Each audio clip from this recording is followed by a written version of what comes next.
Crescent cine கிரியேஷன்ஸோட ராஜபுத்திரன். இப்போ வந்து producers வரதே பெரிய ஒரு விஷயம். இப்படிப்பட்ட அருமையான ப்ரொடியூசர்ஸ் வந்து இப்படிப்பட்ட ஒரு படத்தை எடுத்து இவ்வளோ தூரம் வந்து இவ்வளோ பெரிய ஒரு விஷயத்தை வந்து கெட் டுகெதர் பண்ணுறாங்கன்னா அது வந்து அண்ணன் ஆதர்ஷா, தம்பி ஷஃபி, பரூக் அண்ணன் எல்லாருக்கும் நன்றி சொல்ல கடமைப்பட்டிருக்கோம். அவங்க வீட்டில் சகோதரர்கள் அத்தனை பேர் இருக்காங்க. எல்லாரும் சகோதரர்கள், தாய்மார்கள், சகோதரிங்க எல்லாருக்கும் ரொம்ப நன்றி. என்ன இப்படிப்பட்ட ஒரு படத்தை வந்து எடுத்ததுக்காக. தம்பி கந்தா வந்து புதுசாக அறிமுகம் ஆகிறாரு. எனக்கும் இந்த அறிமுக இயக்குனர் எனக்கு ரொம்ப ஆசை. உங்களுக்கு எல்லாரும் தெரியும், கிட்டத்தட்ட ஒரு 74 புது இயக்குநர்களோட வந்து நடித்ததில் வந்து என்னோட லக் அது. அந்த வகையில் வந்து இவர் ஒரு புது இயக்குனர், இவர் கூட நடித்ததில் ரொம்ப சந்தோஷம். அதே மாதிரி தம்பி வெற்றி பட நாயகன் அவர். வெற்றி எங்க? வெற்றி வெளியே இருக்காரா? வெற்றி ஒரு அருமையான ஒரு தம்பி, ரொம்ப மரியாதை, ரொம்ப ஹார்ட் ஒர்க்கிங். அவர் கூட இந்த படத்தில் வந்து பணிபுரிந்தது ரொம்ப ரொம்ப சந்தோஷம். அதே மாதிரி இன்னைக்கு வந்து நம்ம கன்னடா ஜக்கேஷ் சாரோட தம்பி கோமல் குமார் இப்போ வந்து அறிமுகம் ஆகிறாரு. அவருக்கு ஒரு பெரிய கிளாப் கொடுங்க. எல்லாரும் தமிழ்ல வந்து நடிக்கணும்னு ஆசைப்பட்டு வந்து நடிக்கிறாங்க. அவர் வந்து அங்கே ஒரு பெரிய ஹீரோ மட்டும் இல்லாமல் வந்து அருமையாக வந்து ரொம்ப பிஸியாக இருக்காங்க. நமக்காக வந்து படத்தில் வந்து நடிச்சிருக்காரு. அவருக்கு வந்து வருக என்று வரவேற்கிறோம் நம்ம தமிழ்நாட்டு தமிழ் திரையுலகத்துக்கு. தம்பி வந்து ரொம்ப அருமையான ஒரு ஆக்டரு. அவர் கூட நடித்ததில் எனக்கு ரொம்ப சந்தோஷம். Thank you so much for acting in our film. And இதில் வந்து வெற்றி எங்க? வெற்றி கூப்பிடுங்க, வர சொல்லுங்க. அப்புறம் வந்து ஷஃபி தம்பி, இவர் வந்து குட்டி முதலாளி. முதலாளிங்க வந்து எல்லாம் எந்த அளவுக்கு வந்து முக்கியங்கிறது உங்கள் எல்லாருக்குமே தெரியும். அந்த வகையில் வந்து இன்னைக்கு வந்து இவர் அறிமுகம் ஆகிறார். சினிமாவிலையும் நடிச்சிருக்காரு. அவருக்கு ரொம்ப ஆசைப்படுறது நடிக்கணும்னு. அவரையும் வந்து வரவேற்கிறேன் இந்த படத்தில். அப்புறம் வந்து ஹீரோயின் வாங்க, கம்ம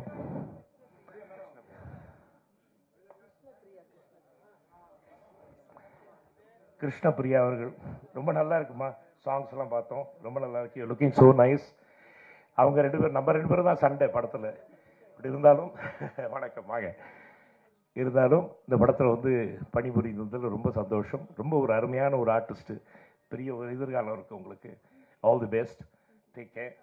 வெற்றி, I just talking about you, I just told about you, சொல்லிட்டேன். வெற்றி பட நாயகன் நீங்கள். உங்கள் கூட நடித்ததில் எனக்கு ரொம்ப சந்தோஷம், ரொம்ப ஹாப்பி. அண்ட் அப்புறம் அது மாதிரி வந்து Danny cinematographer Danny Oliver is wonderful சினிமோட்டோகிராஃபர்னு பார்த்தீங்க நீங்கள் எல்லாம் எவ்வளோ அருமையாக எடுத்திருக்காருன்னு. எல்லாம் சின்ன பசங்க கூட நானும் சேர்ந்து சின்ன பிள்ளைகளாயிட்டேன். டான்ஸ் ஆட மாட்டேன், நான் விட மாட்டேங்க போட்டு. சாரி, நீங்களாம் பார்க்க வேண்டிய சூழ்நிலை. பட் இருந்தாலும் நானும் ரொம்ப என்ஜாய் பண்ணேன். இவங்க கூட ஒரு யங்ஸ்டர்ஸ் கூட போய் சேர்ந்து சாயல்குடி கிராமத்தில் வந்து போய் அங்கே இருக்கிற மக்கள்லாம் வந்து அவ்வளோ பிரியமா, அவ்வளோ அன்பா, எல்லாரும் இங்கே போனாலும் அப்பா மேலே பிரியத்தில் எல்லாரும் நம்மளை வந்து வரவே இருக்காங்க. அதே மாதிரி வந்து என் மேலேயும் பிரியத்தில் இருக்காங்க. தம்பி விக்ரம் பிரபு மேலேயும் ரொம்ப பிரியமாக இருக்காங்க. ஸோ இந்த யூனிட்டுக்கே வந்து அவ்வளோ சந்தோஷமாக போய் நம்ம போய் இந்த ஒவ்வொரு கிராமத்துலையும் நம்ம போய் வந்து ஒர்க் பண்ணும்போது அவ்வளோ சந்தோஷமாக இருந்துச்சு. அப்புறம் முத்து இயக்குனர், அசிஸ்டன்ட் டைரக்டர், நம்ம கவிஞர் பிரபாகர், இவங்கள மியூசிக் டைரக்டர் எங்கப்பா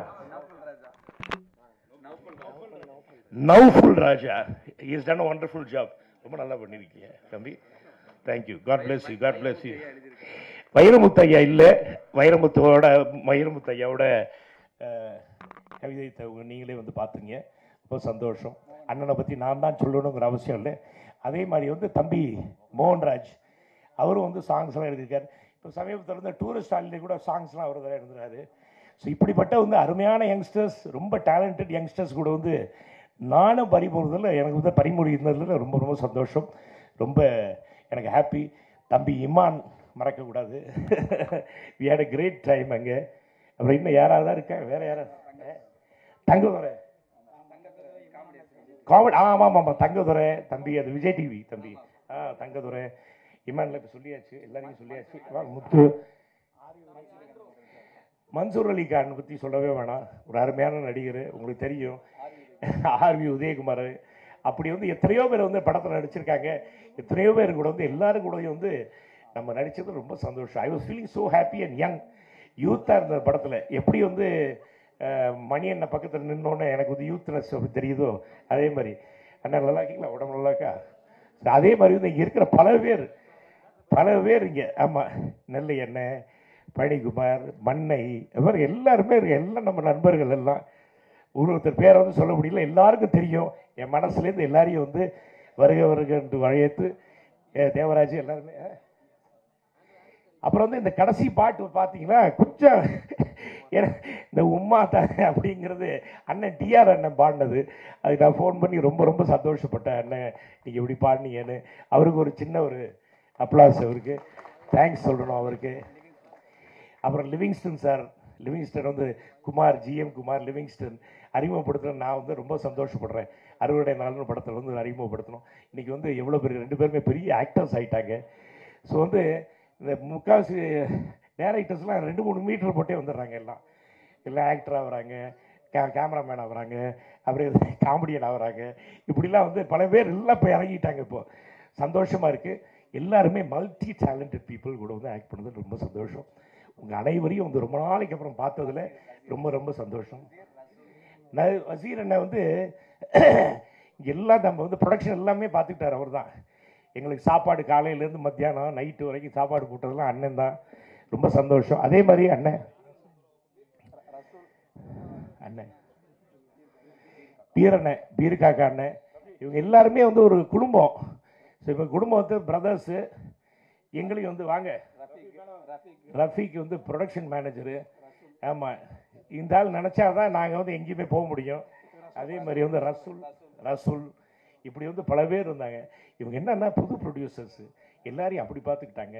ஒரு படத்தை முடித்து படத்தை வந்து திரையரங்கத்துக்கு எடுத்துகிட்டு வரதே ஒரு பெரிய விஷயம் இன்னைக்கு. ஸோ அந்த வகையில் வந்து இப்படி இந்த படத்தை வந்து முடித்து Trend Music. Oh, you're very big man. You're the biggest man here on the stage. Okay. Anyway, Trend Music, நன்றி. Thank you so much. Sakthivel film வந்து வாங்கியிருக்காங்க படத்தை. அவங்களுக்கு வந்து நன்றி சொல்ல கடமைப்பட்டிருக்கோம். ஏன்னா படம் பார்த்துட்டு நல்லா இருக்குன்னு கேள்விப்பட்டு வாங்கியிருக்காங்க, நல்லா இருக்குன்னு பார்த்துட்டு வாங்கியிருக்காங்க. அந்த வகையில் கந்தன் அண்ட் குரூப் எல்லாருக்கும் என்னோட மனமார்ந்த வாழ்த்துக்களையும் நன்றியை தெரிவிச்சு, இந்த படம் வந்து நீங்கள் எல்லாரும் வந்து பெருசாக ஆதரிக்கணும் அப்படிங்கிறது, இந்த சின்ன பசங்களை எல்லாரும் ஆதரிக்கிட்டீங்க என்னோட வேண்டுகோள். நன்றி, வணக்கம். அப்புறம் வந்து முக்கியமாக வந்து என் டைவர் பாபு, எனக்கு சகோதரன் நான் மறக்க முடியாது. பாபு இல்லைன்னா எங்கள் வீட்டில் பல விஷயங்கள் நடக்காது.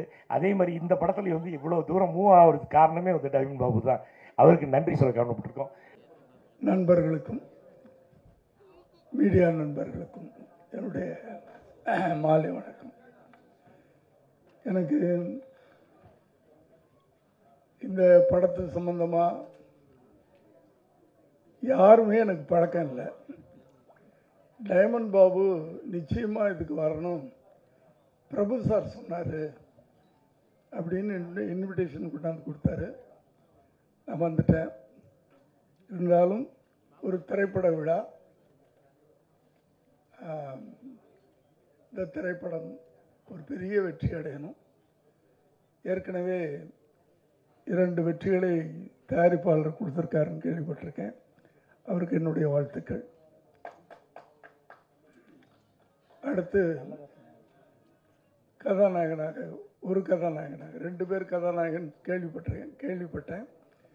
ஒன்று அன்பர் பிரபு சார், 2வது வெற்றி. பிரபு சார் நிறைய வெற்றிகளை பார்த்துட்டாரு. வெற்றியை பார்க்கணும்.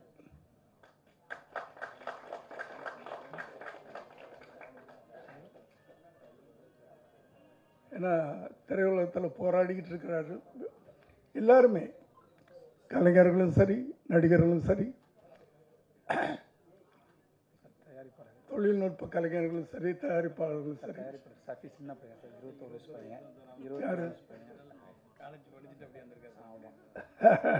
இவர் தயாரிப்பாளர்ன்றாங்க, குழந்தை மாதிரி இருக்காரு.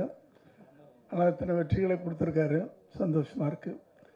அதனால் எல்லாருமே வந்து வெற்றிக்காகத்தான் நம்ம வந்து உழைச்சிக்கிட்டு இருக்கோம், போராடிக்கிட்டு இருக்கோம். இன்றைக்கி மேடையில் இருக்கிற என்னுடைய பாலிய நண்பர்கள்லாம் ஒரு சிலர் இருக்காங்க, எதிர உட்கார்ந்துருக்காங்க. எல்லாரும் போராடி வெற்றியை பெற்றவங்க தான்.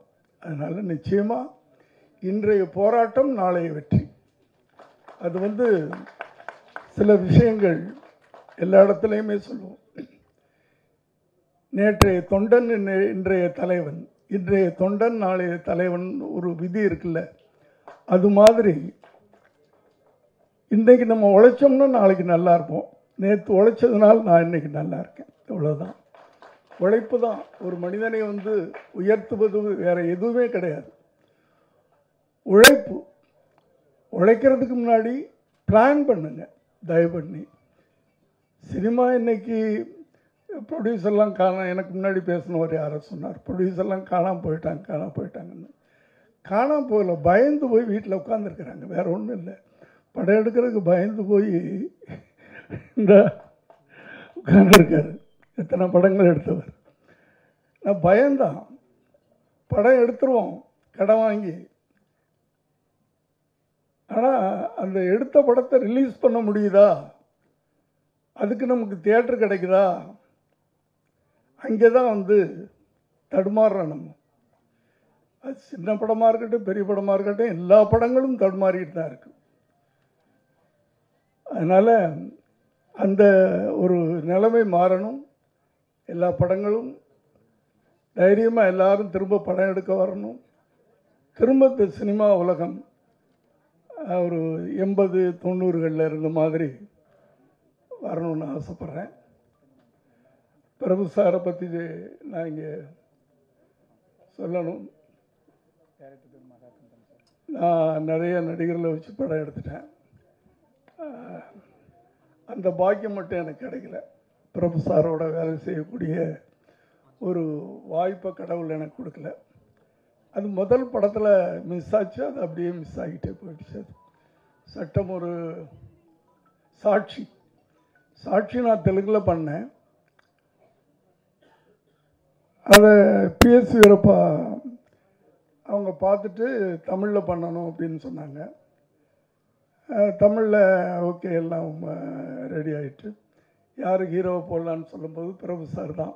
ஏன்னா நான் 81 டைரக்டரான பிரபு சார் 82 வந்தார்னு நினைக்கிறேன். சலங்கிலி சாரி, முன்ன பின்ன இருக்கலாம், 82 தான் நினைக்கிறேன் நான். பிரபு சார் வந்தது அப்போ நல்ல பீக் பீரியடில் இருந்தார்.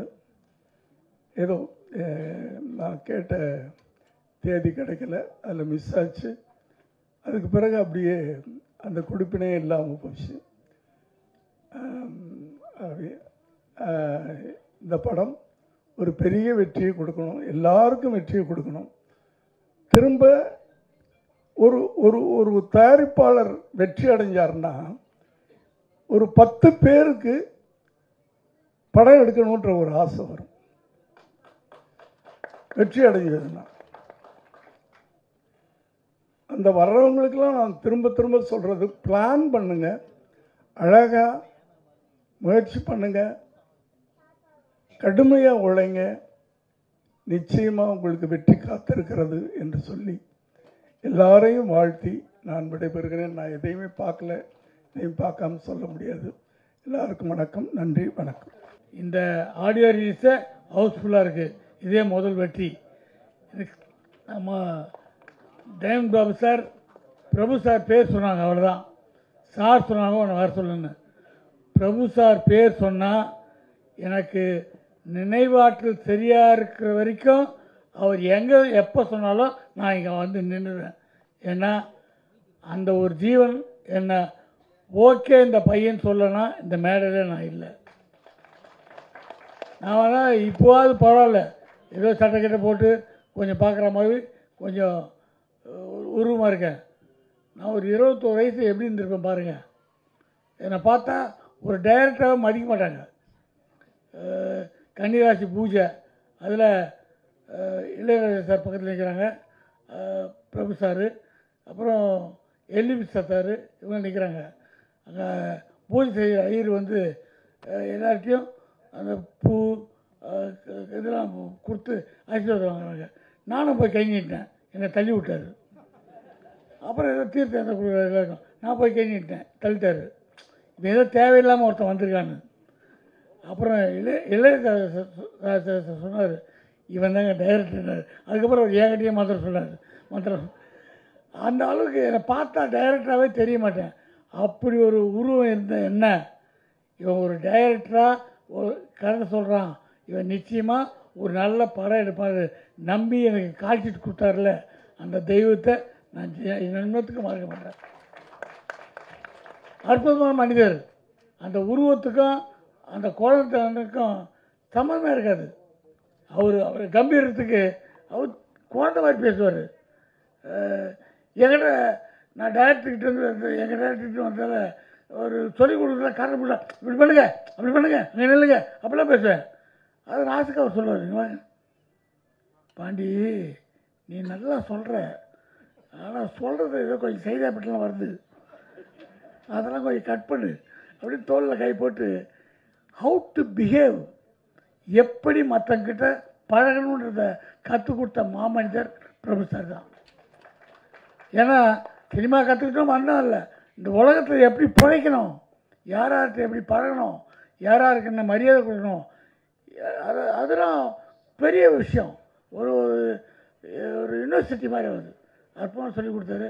அவர் வச்சு நான் அந்த படம் பண்ணும்போது அதில் ஒரு டுவேட்டு ஆலாஸ்து மல்லிகை மல்லிகைன்னு, அதில் தர்றதுக்கு என்கிட்ட ஃபிலிம் பத்தலப்போ ரொம்ப நெருக்கடி.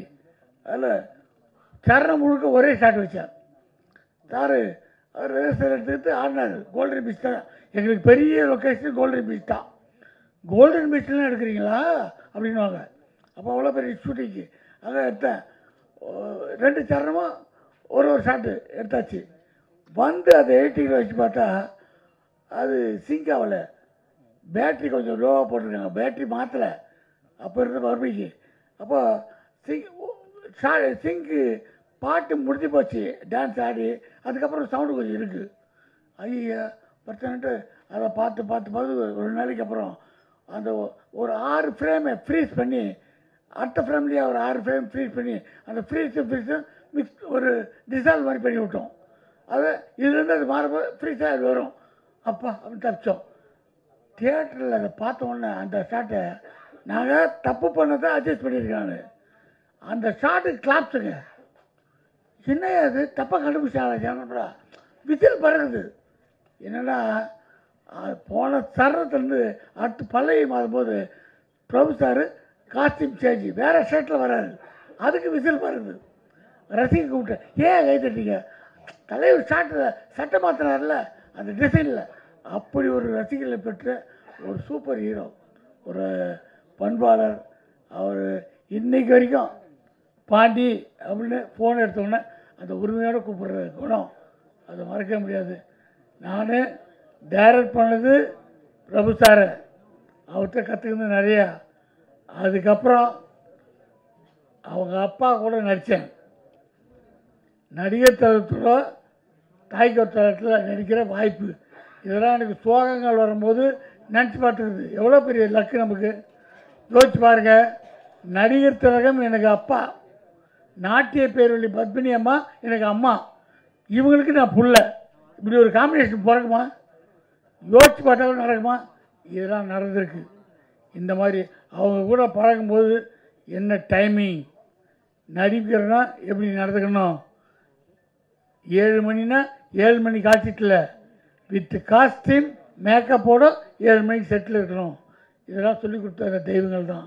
ஒரு அற்புதமான குடும்பம். அந்த வீட்டுக்குள்ளே நம்ம போய் காபி சாப்பிட்ருக்கோம், என் பேர் சொல்லி கூப்பிட்டுருக்காங்க. இதெல்லாம் சந்தோஷமான விஷயம். அவங்க கூப்பிட்ட ஆடியோ விளாண்டுச்சு.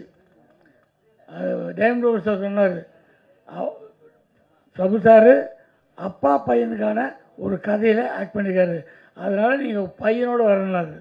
வரேங்க, இதை விட நான் நமக்கு சந்தோஷம். நான் பையனோடு மட்டும் வரலைங்க, என் பேரனையும் கூப்பிட்டு வந்திருக்கேன். எப்படியோ அந்த சினிமாவுக்கு எங்கெங்கேயோ கஷ்டப்பட்டு என்னென்னமோ பட்டு வந்தோம். ஆனால் அந்த சினிமா என்னென்ன கொடுக்குது, எங்கே கொடுக்குது? தோண்டு விழும்போதெல்லாம் நம்மளை கைக்கு கூடுது, எந்தெந்த ஊருக்கு கூட்டு போகுது, எவ்வளோ மனிதர்களை சந்திக்க வைக்குது. நான் ஆஸ்திரேலியா போயிருந்தேன், இந்த மாதிரி இடத்துல சொன்னதான் உண்டு. ஆஸ்திரேலியா போனப்போ அப்போது கையில் இருந்த காசை செலவாகி போச்சு. நான் மெல்போர்ன் போயிட்டு திடீர்னு ஒரு ஆள், சார் இங்கே பிரிஸ்பன் வரீங்களா? ஐயோ எங்கேயா இருக்குது பிரிஸ்பன்? என்கிட்ட டிக்கெட்டுக்கெலாம் இல்லை, நான் சென்னை போனேன்னு. இல்லை சார், நாங்கள் பிரிஸ்பன்லேருந்து உங்களுக்கு டிக்கெட் போட்டு தரோம். இல்லையா, காசு தான் செலவு பண்ணிட்டேன். நான் காசு தரேன் சார். காசுலாம் கொடுத்து என்னை கூப்பிட்டு போனாங்க. எனக்கு பசங்கள்லாம் இங்கே கூப்பிட்டு போயிட்டுமான்னு ஒரே கவலை, நல்லாதுன்ட்டு. அதுக்கப்புறம் நாளைக்கு சென்னைக்கு வர போகிறேன். இன்றைக்கி அந்த ஸ்ட்ரீட்டில் நின்று ஒரு பேண்ட் வாங்கணுன்ட்டு என் ஒய்ஃப் அங்கே போயிருக்க கடைக்கு. நான் சோகமாக நிற்கிறேன். அப்போது ஒரு 4 வயசு குழந்தை, ஒரு பொண்ணு குழந்தை, அவங்க அப்பா கையை பிடிச்சி வருது. நான் டக்குன்னு அந்த குழந்தை பார்த்தது. அப்பா, அவர் பாண்டியராஜனே, பாண்டியராஜன் அங்கே நிற்கிறார், நான் கண்டேன் அப்பா. இல்லை, அவர் எங்கே வருவார்? அவர் சென்னையில் வருவார். இல்லையா, பாண்டு கண்டேன், பகுதியாக நடிப்பார், அவர் தான். அப்பா இல்லைங்கோ, நான் பார்க்கணும். அவர் அந்த குழந்தை சொல்லப்பட்டு நேராக கிட்ட வந்து, பாண்டியராஜன் நீங்களா? ஆமாம் சார். என்ன செய்தி எல்லாம் வர்றது? இல்லை, நான் நாளைக்கு ஊருக்கு போகிறேங்க. அந்த குழந்தை அப்படியே குதிக்குது, என்னை தொட்டு பார்க்குது, சட்டை பிடிச்சிருக்குது, சிரிக்குது. இது அப்போ அவர் சொல்கிறாரு, இந்த குழந்தை இந்தியா வந்ததில்லை, இலங்கையில் பிறந்ததில்லை, இது நியூசிலாண்டில் பிறந்தது, இது லீவுக்காக ஆஸ்திரேலியா வந்திருக்குது. அதுக்கு சிடிலையும் டிவிலையும் உங்களை பார்த்துருக்கு, உங்களை பிடிக்கும் அதுக்குன்ட்டு. அப்போ அவங்க அப்பா ஒரு யூஸ் அண்ட் த்ரோ கேமரா வாங்கி என்னை அந்த குழந்தை கூட ஃபோட்டோ எடுத்துக்கிற மாதிரி இருக்குது. அந்த குழந்தை, இவருக்கு எதாவது அன்பளிப்பு தரமல்லோ, அன்பளிப்பா, நான் உனக்கு அன்பளிப்பு தரேன்னு அந்த குழந்தைய கட்டி பிடிச்சி கணத்தில் ஒரு முத்தம் கொடுத்தேன். அது குதித்து போகிறதுக்கே மனசு இல்லை. போகும்போதெல்லாம் எகிரி டாட்டா டாட்டான்னு காமிச்சு போச்சு. யார் பெற்ற குழந்தையோ, இந்த சினிமாவும் தமிழும் நம்மளை எல்லை கடந்து கூட்டு போகுதுன்னு போது இதுக்காக அழலாம், கஷ்டப்படலாம், வேதனைப்படலாம், என்ன கஷ்டத்தில் தாங்கிக்கலாம். சினிமா வாழ்க, சினிமா நம்பியிருக்க நல்ல உள்ளங்கள் வாழ்க. நன்றி. கிரசன் சினி கிரியேஷன்ஸ் பெருமையுடன் தயாரித்து இன்றைக்கு மகிழ்ச்சியுடன் இசை வெளியீட்டு விழாவை நடத்தி கொண்டிருக்கிற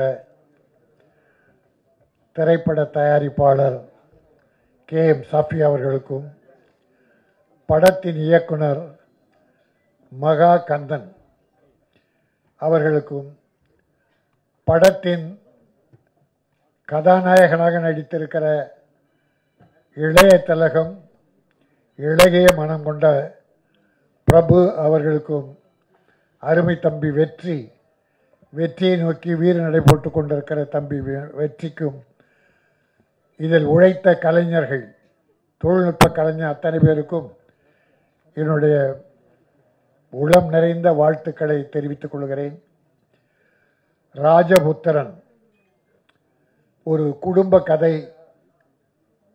இன்றைக்கு தமிழ்நாட்டிலே எத்தனை மாடர்ன் கதைகள், வெளிநாட்டு கதைகள், புதிய நாகரிக கதைகள் வந்தாலும் குடும்ப கதைகள் மிகப்பெரிய வெற்றி பெற்று கொண்டிருக்கிறது. இது பிரபுவும் வெற்றியும் நடித்திருக்கிற இந்த படம், தம்பி மகாகந்தன் இயக்கி இருக்கிற இந்த படம், தம்பி KM சஃபி தயாரித்த இந்த படம் நிச்சயமாக ஒரு பெரிய வெற்றியை பெறும். இந்த கடந்த ஒரு வருடத்திலே பார்த்தால், அதன் முன்னாலும் சரி, சிறு முதலீட்டிலே தயாரிக்கப்பட்ட நல்ல கதை அம்சம் கொண்ட சிறு முதலீட்டு படங்கள் வெற்றி பெற்றிருக்கிறது. இப்பொழுது கூட மாமன் ஒரு நல்ல அருமையான குடும்ப கதை, எந்த கவர்ச்சியும் இல்லை, எந்த பெரிய குரூப் டான்ஸும் இல்லை, ஒரு பெரிய ஃபைட் 5-6 ஃபைட் இல்லை, கதையை அருமையாக சொல்லியிருக்காங்க. டூரிஸ்ட் ஃபேமிலி, நல்ல கதை சொல்லியிருக்காங்க, அருமையான கதை சொல்லியிருக்காங்க. அதை போல ராஜபுத்திரனும் அருமைக்குள்ளே மகாகந்தன் ஒரு நல்ல டைரக்டர், அருமை தம்பிக்கு பெரிய எதிர்காலம் இருக்குது. இந்த படம் வெற்றியின் மூலமாக இந்த சஃபி மட்டுமல்ல, கிரசன் கிரியேஷன் மட்டுமல்ல, தமிழ் திரை உலகிற்கே ஒரு நல்ல ஒளி மிகுந்த எதிர்காலம் கிடைக்கும். இங்கே வாழ்த்து வந்திருக்கிற அத்தனை நல்ல உள்ளங்களும் இந்த படம் வெற்றி பெறுவதன் மூலம் தமிழ் சினிமா மேலும் உயர வேண்டும் இன்றைக்கு உண்மையிலே கஷ்டத்தில் இருக்கிறது, யாராலும் மறுக்க முடியாது. சினிமா கஷ்டத்தில் இருக்கிறது. இருந்தாலும் இந்த சினிமா மீது உள்ள பற்றின் காரணமாக பல தயாரிப்பாளர்கள், அதுவும் சிறுமுதலீட்டு பட தயாரிப்பாளர்கள் துணிச்சலோடு படம் எடுக்கிறார்கள். அதனால் இந்த போல ராஜபுத்திரன் படம் மிகப்பெரிய வெற்றி பெற என் அருமை பத்திரிகையாளர்கள், மீடியா நண்பர்கள் நல்ல படங்களை சிறப்பாக எழுதுகிறீர்கள். குறைகளை கொஞ்சம் எழுதி, நிறைகளை நிறைவாக எழுதி இந்த படம் ஒரு பெரிய வெற்றி படமாக வளர நீங்களெல்லாம் உதவி புரிய வேண்டும். வந்திருக்கிற அத்தனை நல்ல உள்ளங்களும் மனம் நிறைந்து வாழ்த்துகிறோம். இந்த படம் மிகப்பெரிய வெற்றி பெறும். இதைத் தொடர்ந்து 10 தயாரிப்பாளர்கள் வருவார்கள். தமிழ் சினிமா வளரும் வளரும்.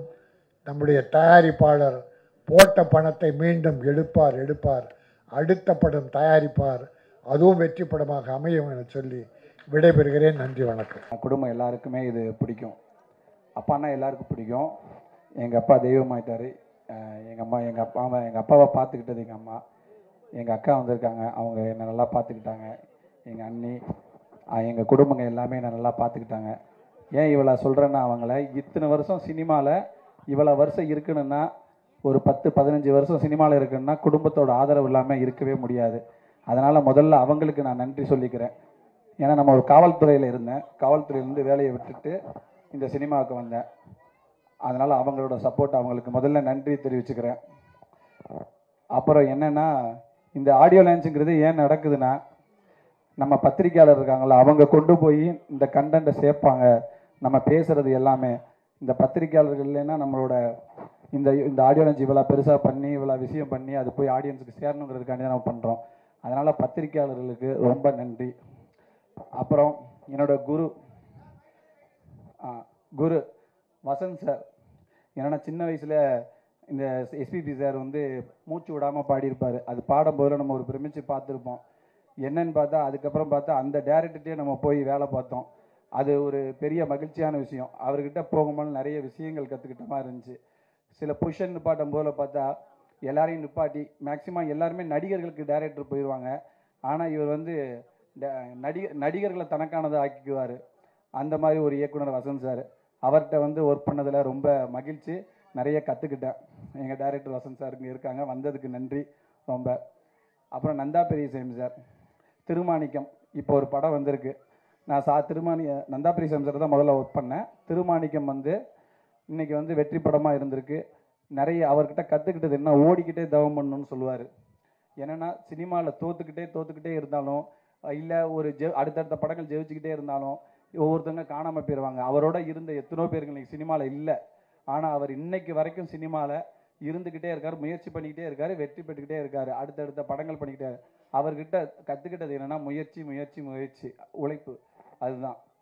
மேடையில் வீட்டிற்கும் திரைச்சிற்பிகளே, விழாவில் காண வந்திருக்கும் நண்பர்களே, தொலைக்காட்சி தோழர்களே, ஊடக நண்பர்களே, உங்கள் அனைவருக்கும் என் பணிவான மாலை தமிழ் வணக்கத்தின் மகிழ்வோடு தெரிவித்துக் கொள்கிறேன். அரங்கம் நிறைந்து வழிந்து அரங்கத்தின் வெளியையும் நிறைந்து வழங்கக்கூடிய இந்த காட்சி காண கண் கொள்ளாதது.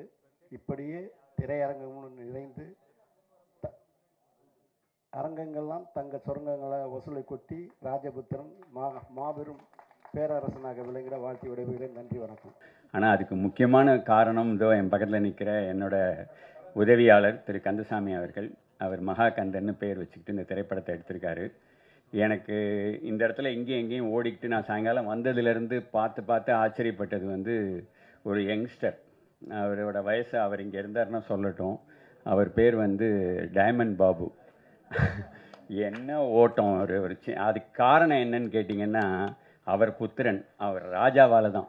அதாவது வந்து ஃபிலிம் நியூஸ் ஆனந்தனுக்கு மேலே ஒருத்தர் தமிழ் சினிமாக்காக எவ்வளவு செஞ்சுருக்கார். அவரோட ட்ரைனிங், அவரோட வளர்ப்பு, அதுதான் வந்து இப்படி டைமண்ட் பாபு இன்றைக்கும் சின்ன பையன் மாதிரி அவ்வளோ பேரையும் ஓடி அவ்வளோ பேரையும் கூப்பிட்டு எங்கள் வீட்டுக்கு வந்து நேரில் இன்விடேஷன் கொடுத்தார். அதாவது சின்சியாரிட்டி, டெடிகேஷன், இதோட உச்சம் அவர்.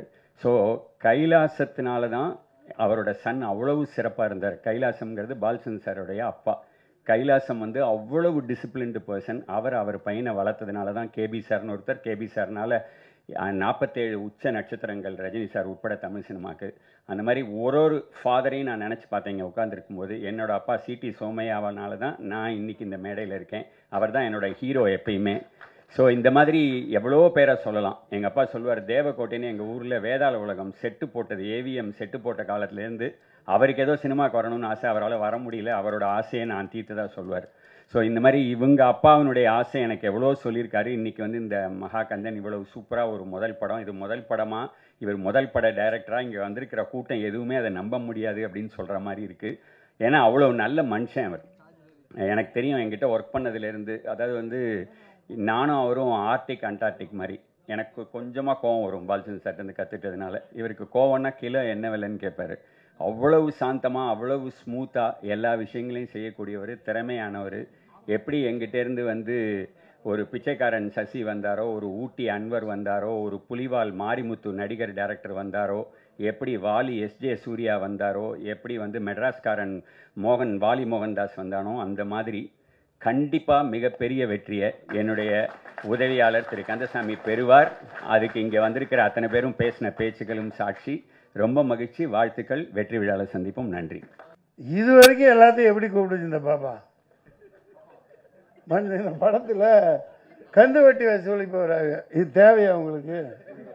அதான் கவர்மெண்ட்டே வசூலிச்சுட்டு இருக்கு ஜிஎஸ்டிங்கிற பேரில். பெரிய கொடுமைடா. இப்படி ஒரு ட்விஸ்ட்டை இந்த பாப்பா கொடுக்கும்னு நான் எதிர்பார்க்கவே இல்லை. ஐயா வாங்க, அமித்ஷா அவர்களே. ஐயா வணக்கம். இந்த படத்துக்கெல்லாம் அமித்ஷா வந்திருக்காரு. ஐயா சந்தான பாரதி சாருங்களா? அது போஸ்டர்லாம் எல்லா இடத்துலையும் அமித்ஷா அமித்ஷான்னு போட்டு வில்லாதி வில்லனை போட்டாங்களா? இவர்கள் வில்லத்தனம்லாம் ஒன்றும் இல்லாமல் ஆயிடுச்சு. அப்படி நாட்டை ஆண்டுட்டு இருக்காங்க. பெரியவர்களே, தாய்மார்களே, நீ ஏன்டா இன்ன வரைக்கும் வந்த, இப்போ வேண்டா வர்ற? சின்ன வயசு இந்த எல்லாம் போன பிறகு என்ன கூப்பிடுறாங்க. சரி, ராஜபுத்திரன் பிரபு அவர்களே, ஐயா வரல, வந்துட்டு போயிட்டாங்களா? ஆஹா, உடம்பா? அதெல்லாம் சும்மா அவருக்காவது உடம்பு சரியில்லாமல் இருக்கிறது. நான் இருந்தால் விட்டுருக்க மாட்டேன். ஏன் விட்டீங்க? உங்களுக்கு ஒரு விஷயம் தெரியுமா? இந்த கூட்டத்தில் யாருக்காவது தெரியுமா? அதாவது அவர் அளவுக்கு இந்தியாவிலேயே குதிரை ஓட்டக்கூடிய ஆள் யாருமே இல்லை. ஜெயச்சந்திரன் சார் வணக்கம். பிரபு சார் கேப்டனே மிரண்டிருக்காரு. பெங்களூரில் பயங்கரமாக படிக்கல ட்ரைனிங் எடுத்தவர்.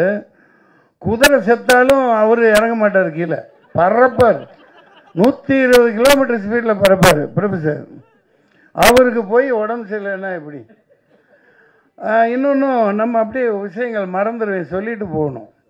ஒரு சில படங்கள் குதிரைக்கு முக்கியத்துவமாக கண்டா ஏதோ வர சொல், இந்த மாதிரிலாம் படங்கள் வந்தது. கதாநாயகர்கள் குதிரை ஓட்ட கற்றுக்குங்க முதல்ல. ஏன்னா அந்த கன்ராஜ், இப்போ டைமண்ட் பாபு சார் கன்ராஜ் தானே, ஆவணி 40 குதிரைக்கு மேலே வச்சுருக்காங்க. எங்கிட்ட தென்னவன், அவங்கெல்லாம் பாவம் குதிரைக்கு கொல்லி எப்படி போடுவாங்க. கதாநாயகர்கள்லாம் பில்டப்லேயே வாழ்ந்துட்டு போகிறாங்க. ஒரு குதிரை ஓட்டுற செய்யணுன்னா குதிரை கற்றுக்கணும். அது என்ன ஒரு 1000, 2000, 1000, 10,000 கொடுத்து கற்றுக்கிறதுல என்ன? கற்றுக்க மாட்டேங்கிறாங்க. பில்டப்லேயே ஓடிட்டு இருக்குது. பில்டப்லேயே எல்லாம் ஓடுது. குதிரையும் பிழைக்கும், அவங்களும் பிழைப்பாங்க. அதனால் இது ஒரு தகவலாக இனிமேல் வர்ற கதாநாயகர்கள், உனக்கு குதிரை ஓட்ட தெரியுமா? உண்மையா? அதே 2 கால் குதிரையை சொல்லலை. அந்த பாப்பா இருக்குது, பயங்கரமான பாப்பாப்பா. கதாநாயகி பேர் என்ன? கிருஷ்ணபிரியா. அப்பா, அந்த கால ரேவதி மாதிரி இருக்காங்க, நல்லா வருவாங்க. ராஜபுத்திரன் பிரபு அவர்களே, ரஜபுத்திரன் கதாநாயகன் அவர்களே, ரஜ கஜதுர பதாகைகளாக வந்து எடுத்துக்கொண்டிருக்கும். ஏன் ரஜ கஜ பதாதைகள்னு இவங்களை சொன்னாங்க பாருங்கள். AK-47 மாதிரி தாளிகையாளர்களே மற்றும் நெல்லை சுந்தரராஜன் அவர்களே, மதிய நண்பரே, நிறைய இருக்காங்க இங்கே. ஐயா நிறைய பேசிட்டு போயிட்டாங்க, எல்லாத்தையும் பேசணும். பழைய ஜோக்கு தம்பி துரை அவர்களே, நான் விட மாட்டேன். நான் பழைய ஜோக்கு தம்பி துரை தான், தம்பி தங்கதுரை, சாரி நான் இவங்கள மாதிரி போயிட்டேன். அவங்க கூட பழகினேன்னா அந்த பழைய அதை சொல்லி காட்டிட்டேன். நீங்கள் சொல்கிற ஜோக்கெல்லாம் புது ஜோக், நடக்கிறது தான் பழைய விஷயமா நடக்குது. இப்போ பாருங்கள், ஆப்ரேஷன் சிந்தூர் கொடுமை. எங்கேருந்து வந்தான்னு தெரியல, எங்கே போனான்னு தெரியல, பிடிக்கிறதாவும் இல்லை. அரை மணி நேரத்தில் தமிழ்நாடு போலீஸை விட்டுருந்தா, ஏன்னா அதுக்கப்புறம் 8வது நாள் அங்கே இருக்கேன், முன்னாடியே நிகழ்ச்சிப்படி. சார் ரொம்ப கொடுமைங்க. அங்கே உள்ள சாதாரண இந்த இப்போ குதிரையை பற்றி பேசினேன்ல, பாவம் அந்த குதிரைக்கு கொள்ளு போட கூட காசு இல்லை. இந்த டூரிஸ்ட்டை நம்பி தான் என்டையர் காஷ்மீரே இருக்குது. அங்கே உள்ளே இருந்து யாரும் வரல. அந்த ஆட்டோக்காரங்களாம் சத்தியம் பண்ணுற, ஐயா ஜனாப் சப் அந்தருக்கு அந்தர் சப் ஓ கேம்ப் வாலே நிற்கியா எல்லாம் அவங்க தான். ராணுவத்தை மாரி ஒன்றும் ஒரு காக்கா கூட உள்ளே வர முடியாதுன்னு இப்படியே புல்வாமா இந்த ஆட்சியை தக்க வைக்கிறதுக்காக ரொம்ப குடும்பத்தனம் பண்ணுறாங்க. இதை சொல்ல வேண்டியதாகிடுச்சு.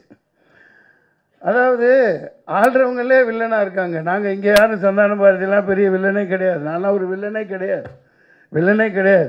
நம்ம அவர் இருக்காரு ஒன் ஷாட் ஹீரோ, நம்ம பேர் என்ன, சீனிவாசன். என்ன சீனிவாசன் ஐயா பேர்? டிஆர் சீனிவாசன். டிஎஸ்ஆரா? ஒரு எஸ் விட்டு போச்சா?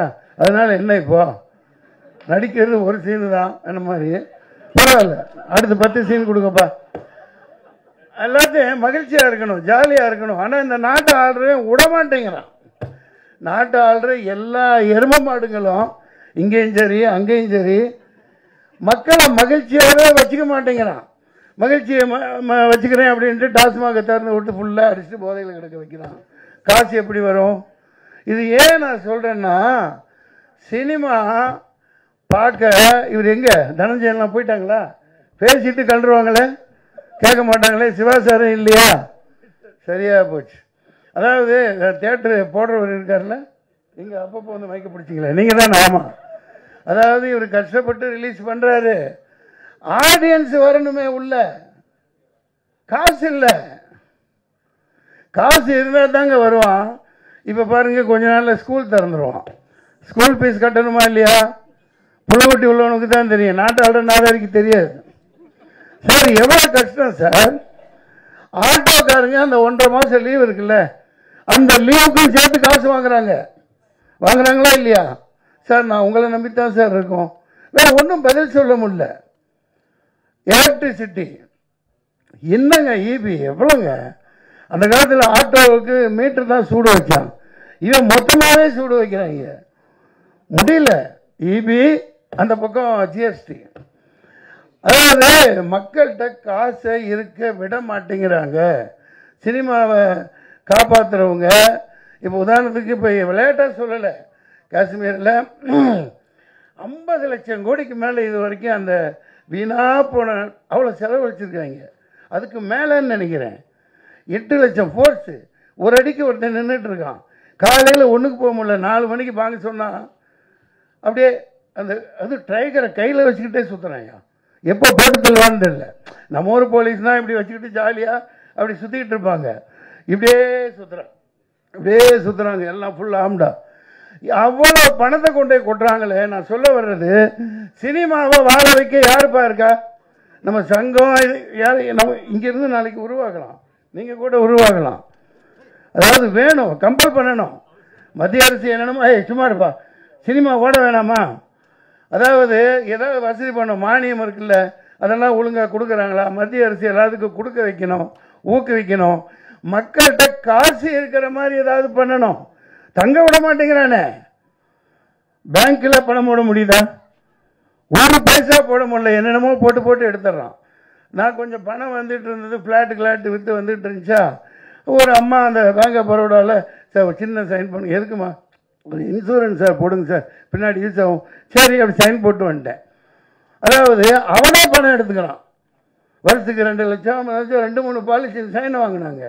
ஒரு மெடிக்கல் இதுக்காக ஒரு நண்பரை ரொம்ப இது பண்ணி பணமே இல்லை, அப்போ ஒரு 2 லட்சம் அக்கௌண்ட்டில் போடுன்னா எப்போ போட்டான்னு தெரியாது, மெசேஜ் வருது 2,18,000 முடிச்சிட்டாங்க அந்த இன்சூரன்ஸ். அதாவது எல்லாம் சுற்றி இந்த இன்சூரன்ஸ் நடத்துகிறவங்க எல்லாம் இந்த மோதியோட தோஸ்துகள் தான் எடுத்துகிட்டு ஓடுறாங்கல்ல, சுருட்டுறவங்க. நான் எதுக்கு சொல்கிறேன்னா, குறிப்பிட்ட யாரையும் தாக்கணுங்கிற நோக்கம் அல்ல. அரசை கேள்வி கேட்கறதுக்கு நமக்கு உரிமை இருக்குது. சினிமாவில் உள்ளவங்க கேட்கணும், மக்கள் கேட்கணும். ஒரு படம் நல்லா இல்லாட்டி திட்டுறீங்கல்ல, இவ்வளோ பெரிய தவிர நீ ஏன் பண்ணிட்டு மற்றவங்க மேலே பழி போட்டுட்டு இப்போ எதுக்கு ஒரு டீம் போகுதுன்னு தெரியல. ஒரு டீம் போகுதில்ல, அதாவது யோசிக்கணுங்க. இப்போ நாளைக்கு படம் எடுத்துட்டீங்க, நீங்கள் ஏதாவது ஒரு டீம் ரஷ்யாவுக்கு அனுப்புறியாப்பா, இவர் ஏன் ராஜபுத்திரன் என்று எடுத்தார் அதை சொல்லுவதற்கு 4 பேர். அட யார் காசு? இவங்க அப்பா மூட்டு காசு. எதுக்கு போய் சொல்கிற? ஆப்ரேஷன் சுந்தரை விளக்குவதற்கு இது ஆயிரக்கணக்கான இது இருக்குது. நான் அரசியல் பேசணுங்கிற நோக்கம் இல்லை. சினிமா நல்லா இருக்கணும், இந்த மெசேஜ் சொல்கிறதுக்கு தான் இவங்க கடைசியில் என்னை கூப்பிடுவாங்க. நல்லா இருக்கணுமா இல்லையா, எல்லாம் வாழணுமா இல்லையா, எல்லாம் கையில் ஓடுது. அந்த செல்ஃபோனில் கண்ட கர்மத்தை காட்டுறாங்க. அவுத்து விட்டு எல்லாம் வீட்டுக்குள்ளே போனால் ஒன்று சோபாவில் காலம் மேலே போட்டுட்டு இப்படியே பார்த்துட்ருக்கு, ஆக்கி போடுறது, அங்கே ஒன்று கேம் ஆடிக்கிட்டு இருக்குது, செல்ஃபோனை பார்த்துக்கிட்டே சினிமா பார்த்துட்ருக்கேன். சினிமா எப்படி ஓடும்? ஏங்க நீங்கள் ரிலீஸ் பண்ணுறீங்கல்ல, ஒரு ஈகா தேட்டர்னு ஒன்று இருக்குது, நாளைக்கு தரல தேட்டர், அது வேறு விஷயம். ஒரு எல்லா தேட்டரும் அப்படி தான். இந்த பேனர் எல்லாம் எங்கேயாவது பார்க்க முடியுதா? வெளியில் ஒரு ஹோட்டல் நடத்துகிறான், அங்கேயே ஹோட்டல் நடத்துகிறாங்க, எல்லாம் நடத்துகிறாங்க. அந்த காலத்துல எல்லாம் ஒரு பேனர் வைப்பாங்க, கையில் காசை வச்சுக்கிட்டு போய் பார்ப்பாங்க. யார் படம்? சின்ன தம்பி, கேப்டன் பிரபாகரன், ஏதோ அதாவது ஆசை தீர காசை வச்சுக்கிட்டு பார்ப்பாங்க. ஒரு தேட்டரில் பேனர் இருக்கணும், பேனரே வைக்க மாட்டேங்கிறாங்க. இல்லை சார் எல்லாம் ஆன்லைனில் வந்துடுறாங்க. சொல்ல வேண்டியது மக்கள் கையில் காசு இருக்க வைக்கணும். ஏகப்பட்டதை ஏற்றிக்கிட்டே போகிறான், டோல்கேட்டு போடுறான், ஜிஎஸ்டி போடுறான். அப்புறம் என்னென்னப்பா, படம் எடுக்காட்டி ஜிஎஸ்டி வாங்கிட்டே இருக்காங்கப்பா. மக்கள்கிட்ட காசு இருக்க மாட்டேங்குது. தங்கம் 80,000 ரூபா பவுனுன்னா இந்த நாடு விளங்குமா? இவனையெல்லாம் தூக்கி போட்டு மிதிக்க வேணாமா? தூக்கி போட்டு மிதிக்க வேணாமா? ஒரு 4-5 வருஷம் 6 வருஷத்துக்கு முன்னாடி 30,000 தானே இருந்துச்சு. ஏன் ஏற்ற வர்ற? ஏன்னா கப்பல், ஏர்போர்ட்டு எல்லாம் தூக்கி கொடுத்துட்டான், தனியாக இருக்குது. அவன் பாலமாக கப்பலாக கொண்டு வருவான். கொண்டு வந்து இது ஒரு நடக்க வாய்ப்பு இருக்கா இல்லையா? என்ன நீ யார் ஆளுங்கட்சி பக்கமா இல்லை சாயா உட்காந்துருக்கீங்க? சொல்லுங்கள். பத்திரிகையாளர்லாம் கேள்வி கேட்கணும். இப்போ சில பேர் கடத்திட்டு ஏதோ ஒரு கஷ்டப்பட்டு ஒரு 2 பவுனை கொண்டாந்தா பிடிச்சிக்கிட்டு நாசம் பண்ணி ஏதோ பண்ணுறாங்களே. இப்போ குஜராத்தில் வந்து இறங்குது கப்பல், எவன் கேட்குறான்? அதான் நீ துறைமுகம். அவன் பாட்டு கப்பலில் 1000 கிலோ 2000 கிலோ 10,000 கிலோ கொண்டு வர்றான். அவனே நிப்பாட்டி வச்சுட்டு பண்ணுறான். ஏதோ ஒரு சூது நடக்குது எல்லா நாடுகளுக்கு நடுவில். இல்லாட்டி இதெல்லாம் குறைக்கிறதுக்காக சினிமாக்காரங்க எடுக்கத்தான் முடியும், சொல்லத்தான் முடியும். ஆனால் மக்கள் இப்போ 30,000 ரூபாய்க்கு இருந்தால் தானே இந்த ஏழை பொண்ணுகளுக்கெல்லாம் கல்யாணங்களை எப்படி நடத்த வைப்பாங்க? 80,000 கொடுத்து யார் வாங்கி நடத்துவா? எம்ஜிஆரும் போயிட்டாரு, ஜெயலலிதாவும் போயிடுச்சு. ஏதோ தாலிக்கு தங்கம்னாலும் தூக்கி கொடுத்து ஒரு 4 பவுன் 5 பவுன் கொடுக்கலாம். கொடுக்குறப்போ சினிமாவில் ஒருத்தன் வருவான், நாளைக்கு ஏதோ செய்வான், நாட்டை ஆடுறதுக்கும் ஒருத்தர் வருவான். எல்லா பெண் குழந்தைகளுக்கும் 10 பவுன் அல்லது 50 பவுன், இந்தா வெறும் 30,000 ரூபாயில் வேறு 20. அதை கொண்டாங்களா? அதை விட்டு போட்டு இந்த நாளாரிங்க கண்ட இதுக்கு வீணாக செலவு பண்ணிட்டு தெரியுறானுங்க. தான் பயணம் பண்ணுறதுக்கு 8,500 கோடி எரிச்சலாக இருக்குது. சம்பாதிச்ச காசை வீட்டுக்கு கொண்டு போக முடியல, வீட்டில் வைக்க முடியல. யார்கிட்ட எப்படி சினிமா பார்க்க வருவான்? நீங்களே சொல். நீ 200 தேட்டர் போடு, 400 தேட்டர் போடு, காலியால் ஓடுது. தேட்டருக்காரர் என்ன சொல்லுவார்? சார் 10 பேர் ஆடியன்ஸ் இல்லை, எங்கே போட்டு கொடுக்க சொல்கிறாங்களா இல்லையா? காசு எங்கேருந்து வரும்? மக்கள்கிட்ட இருக்க விட்டாதான்ப்பா. அதனால் இந்த மத்திய அரசும் மாநில அரசும் நாளைக்கு ஒரு சட்டம் போடணும். எல்லாரும் பேங்க் பேலன்ஸ்லையும் 2 லட்ச ரூபாய் இருந்துக்கிட்டே இருக்கணும். போடு. நான் 20 லட்சம் கோடி வச்சுட்டு உட்காந்துருக்கியப்பா. ஒவ்வொரு ஸ்டேட்லையும் ஒவ்வொரு கண்ட்ரிலையும் அந்த காசை வச்சு என்ன பிடுங்க போகிறீங்க? நீங்கள் ஏழைகளுக்கு கொடுங்க, படம் இருக்கிறதுக்கு மானியம் கொடுங்க. இந்த டூரிஸ்ட் ஃபேமிலி பற்றி பேசுனாங்க, 10ல் 1 ஓடும், 2 அசல் வரும். இது சினிமா, இது ஒரு கேம்லிங் தான், அது வேறு. ஆனால் இவ்வளோ குடும்பம் செலவு பண்ணுது. இப்போ பாருங்க, ஐயா மோடி அவர் சொல்லுவாங்கல்ல, திருப்பி அவரன்னா வாசுதேவ குடும்பம். எங்கள் அமெரிக்காவில் போய் சொல்லுவார், அதாவது உலகமெல்லாம் என்னோட உறுப்பினர்கள், என் குடும்பம் அப்படின்னு சொல்லுவார். இந்த பாரு ஒரு பாய் எடுக்கிறாரு, ஒரு கான் பேசிகிட்டு இருக்கேன், ஒரு ஜான் ரிலீஸ் பண்ணுறாரு. இது தமிழ்நாடுன்னு இல்லை, ஒட்டுமொத்த இந்தியாவே இப்படி இருந்தால் தான் இந்த நாடு உருப்படும் இல்லைங்களா? எனக்கு தோன்றதை சொல்லிட்டேன்ப்பா. இது ரொம்ப ஆனால் குசும்பு இந்த அம்மா பண்ணது. என்ன கந்து வட்டிக்கு இந்த படத்தில் கந்து வட்டிக்கு அது எப்படி நீங்கள் படம் பார்த்தீங்க? நானே பார்க்கல. ஏப்பா யாருப்பா அந்த அம்மாவுக்கு போட்டு காமிச்சது? இந்த கவர்மெண்ட் வாங்குற கந்து வட்டியை விட வாடா. அட நாடாரிங்களா, ஜிஎஸ்டிக்கு ஏன்னா கணக்கு போடுங்கப்பா, எவ்வளோப்பா வாங்குறீங்க? ஏகப்பட்டது 18%. ரொம்ப நீ வேணாம், தண்ணி வேணாம், நீ தண்ணி தான் கொடுப்பேன், நான் ஒயிட் ட்ரம் அடிச்சுன்னு சொல்லுவான். ரொம்ப அது வேணாம். அதெல்லாம் மேடையில் அந்த காலத்தில் எல்லாம் பண்ணோம். ராதாரவிக்கு தெரியும், எஸ்எஸ் மாமாவுக்கு தெரியும். ஆமாம், சரி, எல்லாரும் சந்தோஷமாக இருக்கணும், நல்லா இருக்கணும். அரசாங்கத்தை எதிர்த்து கேள்வி கேளுங்க. கேள்வி கேட்க நமக்கு உரிமை இருக்குது. நம்மள்கிட்ட பேங்க் பேலன்ஸே இருக்க விட மாட்டேங்கிறாங்க. பேங்க்கில் அக்கௌண்ட்டும் போட முடியல. இருக்கிற காசு எல்லாம் அது என்ன மினிமம் பேலன்ஸ் வைக்கலையா? அந்த விளக்கெண்ணெய் அவனுங்களை விளக்க மாற்று கட்டையில் தான் அடிக்கணும். ஏன்டா அந்த இப்போ 5 வருஷத்துக்கு முன்னாடிலாம் அந்த இது கிடையாது. என்ன காசு ஒரு 150 ரூபா இருந்தால் கூட அதுக்கு இன்ட்ரெஸ்ட் போட்டு நமக்கு கிடைக்கும். இப்போ இருக்கிற காசை கோவிந்தா பண்ணிடுறான். தெரியாதனமாக பணத்தை போட்டால் அவன் இப்போ சொல்ல வந்தேன், அப்படியே விட்டுட்டேன். அந்த 2 லட்ச ரூபா போட்டேன் இல்லையா இன்சூரன்ஸ்காரன், அதோட சேர்த்து இருந்த காசையே பிடிங்கிட்டான். ஏன்டா நான் கையெழுத்து போட்டது ஆட்டோமேட்டிக்காக அவன் எடுத்துக்குவானான். ராக் கொள்ளக்கார மாதிரி நடத்துறானுங்க இந்த பேங்க். இதெல்லாம் உதைக்கணும். அஜித் ஒரு படத்தில் நல்லா சொல்லியிருப்பார். ஸோ மகாகந்தன் டைரக்டர் மகாகந்தன், மகா கஞ்சனா தான் இருக்கக்கூடாது, மகா கந்தனாக இருக்கலாம் இல்லையா? கந்தா கடம்பா கதிர்வேலா ஞான பண்டிதா அப்பனே முருகா ஐயா மேலே கூப்பிடுங்க, நல்லா ஓட வைப்பாங்க. அது நான் என்ன பண்ண போகிறேன், நல்லா இருந்தால் ஓட போகுது. ஆமாம், நல்லா செக்கச்சேவேன்னு அழகாக தான் இருக்கிறான். ஆமாம், நம்ம ஜெயம் ரவி மாதிரி யாரையும் போய் கட்டிட்டு மாட்டிக்காதையா, பம்பா போயிடும். சரி, என்னமோன்னு அவங்கவுங்க வாழ்க்கையை அவங்கவுங்க பார்த்துக்கிறது தானே. சரிங்க, போயிட்டு வரேன், சந்தோஷமா இருங்க. 4-5 இஷ்யூ தீர்க்கப்பட வேண்டியது. மக்கள் கையில் பணம் இருக்கணும். இந்த அரசாங்கங்கள் அதுக்கு ப்ரொவைட் பண்ணணும். நாசமாக போகிறதுக்கு பணத்தை செலவழித்து நாட்டை நாசம் பண்ணுறதை விட சினிமாவை வாழ வைக்கணும்னா சினிமாக்காரங்க இவங்களுக்கு வசதி ஒன்றும் பண்ண மாட்டேங்கிறாங்க. அதுக்கு ஏதாவது ஒன்று செய்யணும் இல்லைங்களா? எல்லா படமும் ஓடணும். எல்லா படமும் ஓடும்னா மக்கள் கையில் காசு இல்லாத மிகப்பெரிய குறை. அதனால எந்த ஆட்சி வந்தாலும் சரி, அடுத்து விஜய் வர்றாரா, கொள்கை தான் நம்ம இதில் போட சொல்லுப்பா. என்னப்பா அதான்ப்பா, அது என்னமோ போடுவாங்களே தேர்தல் அறிக்கையா, அந்த இதில் போடணும். எல்லாருக்கும் ஓட்டு போடுற எல்லா குடும்பமும் 2 லட்ச ரூபா 2 லட்ச ரூபா நாங்கள் பிக்ஸ்டு போடுவோம், அதை வச்சு நீங்கள் வியாபாரம் பண்ணுங்க, அதுக்கு டேக்ஸ் இல்லை அப்படின்னு போடணும். இந்த ஜிஎஸ்டியை சினிமாவுக்கு தூக்கணும்.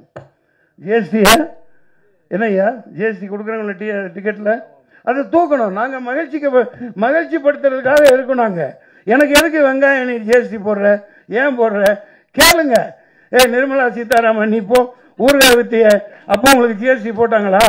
லண்டனில் ஊறுகாய் வித்துட்டு இருந்த மாமி தானே நீ கன்னடத்தில் தானே பதவி ஏற்ற, ஆனால் தமிழச்சின்னு சொல்லிக்கிற. நீ ஒரு தேர்தலில் நிற்கல, ஜெயிக்கல. இந்த ஜெய்சங்கர்னு ஒருத்தர் நடந்தால் ஒரு ஏதோ நெருப்பு கோழி மாதிரி நடப்பார். அது அன்றைக்கி பார்த்து நானே பயந்துட்டேன். அது உருவக்கேலி செய்யக்கூடாது. நம்ம அது என்ன ஆத்திரம்னா, நாங்கள்லாம் காசு கொடுத்து எலெக்ஷனில் நின்று ஜெயிக்கிறேன் தோக்குறேன், ஒன்றுமே இல்லாமல் நோகாமல் நோம்பு கொண்டு வந்து மக்களை வாட்டி வதைக்கிறாங்க. அதனால தான் நம்ம வெறுப்பு. உங்களில் ஒருத்தனா நான் இந்த வெறுப்பை பதிவு பண்ணுறேன். சினிமா நல்லா வாழ்ந்தால் தான் மக்கள் நல்லா வாழ்வாங்க. மக்கள்கிட்ட பேங்க் பேலன்ஸ் இருக்கணும். அந்த ஜிஎஸ்டி எல்லாம் சினிமாவுக்கு தூக்கணும், மானியங்கள் கொடுக்கணும் இல்லையா? நன்றி, வணக்கம், போயிட்டு வரேன். ஜாலியாக இருங்க, சந்தோஷமா இருங்க. நன்றி, நன்றி, வணக்கம். மாதா பிதா குரு தெய்வத்துக்கு வணக்கம். நான் பேசுகிறேன் தாய்மொழி தமிழுக்கு முதல் வணக்கம். கேமரா வச்சிருக்கிற எல்லாருக்கும் உங்களுடைய ப்ரெஷர் எனக்கு என்னன்னு புரியுது. தயவு செஞ்சு 2 வார்த்தை ஹீரோயினை பேசிட்டா நாங்கள்லாம் டக்குன்னு கிளம்பிடுவோங்கிற மனநிலையில் அப்போதிருந்து ஹீரோயின் தயவு செஞ்சு பேச சொல்லுங்கள் அப்படின்னு குரல் நீங்கள் அங்கே சொல்கிறது இங்கே வரைக்கும் கேட்குது. சும்மாவே மன்சூர் அலிகான் அண்ணன் பேசுவார். அவர் சும்மாவே அந்த ஆட்டம் ஆடுவார். இவங்க அக்கா வர சலங்கை கட்டி விட்டுருச்சு. அவர் ஜிஎஸ்டி அது இதுன்னு பேசி, ஆமாம், ½ அன் ஹவர் பேசுனதில்லை. இந்த படத்துக்கும் பொலிட்டிக்கல் சம்மந்தமான படமா, இது வில்லேஜ் சம்மந்தமான படமா, கந்தசாமி ப்ரொடியூசர் எல்லாம் நாளைக்கு விஜிலன்ஸ் ரிப்போர்ட் கொடுத்துருப்பாங்க. இங்கே என்னென்ன பிரச்சனை நடந்தது, இந்த படத்துக்கும் ஏதாவது சம்மந்தம் இருக்கா, அந்த பிரச்சனைக்கும் சம்மந்தமாக இருக்கான்னு. உண்மையிலேயே அந்த படத்தில் ஒன்று இருக்குது. அப்படிதான் வில்லங்கமாக தான் பேச வச்சிருக்கீங்கன்னு நினைக்கிற வில்லனை. ஸோ சின்ன படங்களுக்கு சக்தி என்ன சொன்ன மாதிரி சக்தி ஃபிலிம் ஃபேக்டரி ரொம்ப சின்ன படங்களை ரொம்ப அழகாக நேர்த்தியாக ரிலீஸ் பண்ணுறது ரொம்ப குறைவான ப்ரொடியூசர் தான் கவனம் பண்ணி பண்ணுறாங்க. அதில் ரொம்ப நேர்த்தியாக நீங்கள் ஒவ்வொரு படங்களுமே சிறப்பாக பண்ணீங்க. ப்ளூ ஸ்டார் தொடர்ச்சியாக நான் பார்த்துக்கிட்டே இருக்கேன். ரொம்ப சிறப்பாக பண்ணுறாங்க. கந்தசாமி ரொம்ப நாளாக எனக்கு தெரியும். கந்தசாமி போலீஸாக இருந்துட்டு வேலையெல்லாம் தூக்கி போட்டுட்டு சினிமா தான் வாழ்க்கைன்னு சொல்லிட்டு வந்தவர். பிறப்போட ரொம்ப நாளாக வந்து முதல் படம் பண்ணணும்னு தேடிட்டு இருந்தேன். நானும் அவரும் படம் பண்ண வேண்டியது. பிக் பாஸ் முடிச்சுட்டு வெளில வந்தோன்னே ஒரு சில காரணங்களால் கொஞ்சம் தள்ளி போயிடுச்சு. ஒரு 2-3 கதை சொன்னார். என்கிட்ட ஓட்டு பெட்டி ஒரு கதை இருக்குது, வேறு கதைகள் இருக்குது. இந்த கதையும் ஒரு நல்ல ஜனரஞ்சகமான மக்களுக்கு போய் சேரக்கூடிய ஒரு நல்ல கதையாக பண்ணியிருக்காரு. காலையில் குட் மார்னிங் வருதோ இல்லையோ அவருடைய போஸ்டர் ஒன்று வந்துடும், இந்த படம் சார்ந்த ஒரு தகவல் வந்துடும், இந்த படத்தின் மேலே அவருக்கு இருக்கிற காதல். அதுக்கப்புறம் பிரபு சாரோட அனுபவத்தை பற்றி சொல்லிட்டாங்க. நானும் அவரோட நடிச்சிருக்கேன். அவரை பற்றி சொல்லணுன்னா ஒரே ஒரு வார்த்தையில் என்ன சொல்லணுன்னா, புது நடிகர்கள் நடித்தா கூட நான் நடிக்கும்போது என்னுடைய அனுபவத்தை சொல்கிறேன். அங்கே பக்கத்தில் சேர் வந்து அவருக்கு கொண்டாந்து போட்டுருவாங்க, சீனியர் அவருடைய அசிஸ்டண்ட் இருப்பாங்க. அவர் அசிஸ்டண்ட்டை கூப்பிட்டு எனக்கு ஒரு சேர் போட்டு பக்கத்தில் உட்கார்ந்ததுக்கப்புறம் தான் அவர் உட்காருவார். இது வந்து ஒரு பெரிய கல்ச்சர் வந்து, அதாவது எந்த நடிகர் என்ன வயசு எவ்வளோ அனுபவம் இருக்குதுலாம் இல்லை, எல்லாரையும் அந்த சரிசமமாக நடத்தக்கூடிய பக்குவம், சாப்பாடு, அன்பு, இது எல்லாமே உங்களுக்கு இந்த படத்தில் அவருடைய பிளஸ்ஸிங் உங்களுக்கு கிடச்சிருக்கும், வந்து கொடுத்துட்டு போயிட்டார். குறிப்பாக வெற்றி, எனக்கு கந்தசாமி ரொம்ப நாளாக தெரியும். இப்போ மகா கந்தனா அந்த படத்தில் அவருடைய உழைப்பை அதிகமாக அந்த படத்தில் கொடுத்துருக்காரு. முக்கியமாக இங்கே வந்த 2 விஷயத்துக்குன்னா, வெற்றியை வாழ்த்துறதுக்கும் கந்தசாமியை வாழ்த்துறதுக்கும், மொத்த திரைக்கலைஞர்கள் வந்த எல்லாரையுமே வாழ்த்துனதுக்காக. அதுக்கப்புறம் நான் அதான் சார் வரேன். ஏன்னா ஜிஎஸ்டி வரைக்கும் அமித்ஷாலேருந்து மோடி வரைக்கும் போயிட்டோம். ஆனால் நம்ம மியூசிக் டேரக்டரை பற்றி யாருமே பேசவே இல்லை. இசை விழாக்களில் நிறைய அரசியல் பேசுகிறோம். ஆனால் அந்த இசை வெளியீட்டாக்கு முக்கிய காரணமான யார் லிரிக் ரைட்டரு, யார் வந்து பாடல்கள் பண்ணியிருக்காங்க, இசை பண்ணியிருக்காங்கன்னு நம்ம நிறைய நேரம் பேச மறந்துடுறோம். பட்டு அவருடைய மியூசிக் வந்து டீசர், ஆர்ஆர் எல்லாமே எனக்கு கேட்டேன் பிரதர். ரொம்ப நல்லாயிருக்கு பிரதர், ரொம்ப நல்லாயிருக்கு. Hi everyone. So actually I'm still learning Tamil, so sorry for that. So என் பேர் கிருஷ்ணபிரியா. ஸோ இது வந்து என்னோட முதல் படம். I am really nervous. So first of all I would like to thank director who chose me for this character, Kandasamy sir. Thank you. And Shafi. He said he chose me for this film, but thank you for that, and thank you for giving my remuneration on time. And Vetri, he's such a very talented actor and very kind-hearted, and he helped me throughout the full film, so thank you. And the soul of the movie, Naufal Raja sir, and I'm doing this film like second time with him, so he did my first film too. And last but not the least, Prabhu sir, he's the one of the best person I ever met in my life, and he helped me, he teach me a lot of things, which literally support me. I'm very nervous, sorry for that, thank you so much. Tamil இது நம்ம முதல் தமிழ் படம். And my டைரக்டருக்கு மகா கந்தன் அவர்களுக்கும் நன்றி. And என்னோட producer அண்ணன் கோதர்ஷா அண்ணன், அதான் என்னோட இன்ட்ரடியூஸ் பண்ணுறது தமிழில். அண்டு மேடவாக்கம் ஃபாரூக் பாய், அவருக்கு என்னோட நன்றி. Shafi bro, thank you. மியூசிக் ரொம்ப தைரியமாக போடுறாரு, பேசுகிறது தான் கொஞ்சம் நல்லா வந்திருக்கு. அண்டு அந்த லிரிக் வந்து வைரமுத்து சார் ஃபுல் பாட்டும் அவர் தான் கொடுத்துருக்கிறாரு. ஸோ என்னோட நன்றி அவருக்கு, பெரிய நன்றி. தேங்க்யூ. இங்கே வந்திருக்க பத்திரிகையாளர்கள் மற்றும் மேடைக்கு வந்த பெரியவர்கள் அனைவருக்கும் என்னோட நன்றி தெரிவிச்சுக்கிறேன். ஸோ இந்த படத்தில் எனக்கு நடிக்க வாய்ப்பு கொடுத்த ப்ரொடியூசர் ஷஃபி, அப்புறம் கோதர்ஷா சார், அப்புறம் ஃபருக் சார், 3 பேருக்கு என்னோட நன்றியை தெரிவிச்சுக்கிறேன். ஒரு ஹீரோயினை வந்து அக்கான்னு கூப்பிட்ட ஒரே ப்ரொடியூசர் யாருன்னா நம்ம ஷஃபி தான். அவ்வளோ சின்ன வயசில் ப்ரொடியூசர் ஆகிட்டீங்க, வாழ்த்துக்கள். இன்னும் நிறைய படம் ப்ரொடியூஸ் பண்ணணும், நடிங்க, ஒரு சைடு நடிங்க, ஒரு சைடு ப்ரொடியூஸ் பண்ணுங்கள். அதே மாதிரி இந்த கேரக்டருக்கு நான் கரெக்டாக இருப்பேன் அப்படின்னு சூஸ் பண்ண டைரக்டர் மகா கந்தனுக்கு என்னோட நன்றியை தெரிவிச்சுக்கிறேன். நான் ஃபோனில் தான் கதை கேட்டேன், ஊரில் இல்லை, ஸோ அவுட் ஆஃப் ஸ்டேஷனில் இருந்தேன். அப்போ ஃபோனில் தான் கதை சொன்னார். ஃபஸ்ட்டு கேட்டது யார் அப்பாவை நடிக்கிறா, இந்த மாதிரி பிரபு சார் தான் அப்பாவை நடிக்கிறாருன்னு சொன்னாங்க. ஸோ அந்த பாயிண்ட்லேருந்து தான் கதையே கேட்டேன். கதை கேட்கும்போது எனக்கு ரொம்ப பிடிச்சிருந்தது. நான் சென்னைக்கு வந்தோடனே நேராக ஆஃபீஸ் போய்ட்டு, நீங்கள் வேறு ஹீரோ பார்க்காதீங்க, நான் தான் இந்த படம் பண்ணுறேன் அப்படின்னு சொல்லி ஃபிக்ஸ் ஆனோம். ஃபஸ்ட் நாளே போய் பிரபு சார்கிட்ட போய் சரண்டர் ஆகிட்டேன். சார் என்னோடய பர்ஃபார்மன்ஸில் ஏதாவது பிள்ளை இருந்ததுன்னா கண்டிப்பாக நீங்களே திருத்திடுங்க சார், உங்களோட பெரிய குரு யாரும் கிடையாது அப்படின்னு. அதே மாதிரி அவர் ஒரு குருவாக, ஒரு அப்பாவாக நிறைய விஷயங்கள் சொல்லி கொடுத்தாரு. அது மாதிரி படம் முடிஞ்சது. படம் முடிச்சதுக்கப்புறம் ப்ரொடியூசர் வந்து அடுத்து என்ன பண்ணணும் அப்படின்னு கேட்டார். அப்போ தான் சொன்னேன், நீங்கள் ஃபஸ்ட்டு சத்யன் போய் படத்தை போட்டு காமிச்சிருங்க, அவரே ரிலீஸ் வரைக்கும் கொண்டு போயிடுவார் அப்படின்னேன். ஸோ அதுதான் இப்போ கொண்டு வந்திருக்காங்க. ஸோ மே 30 படம் ரிலீஸ் ஆகுது. எல்லோரும் கண்டிப்பாக தேட்டரில் வந்து பாருங்கள். வாய்ப்பு நன்றி.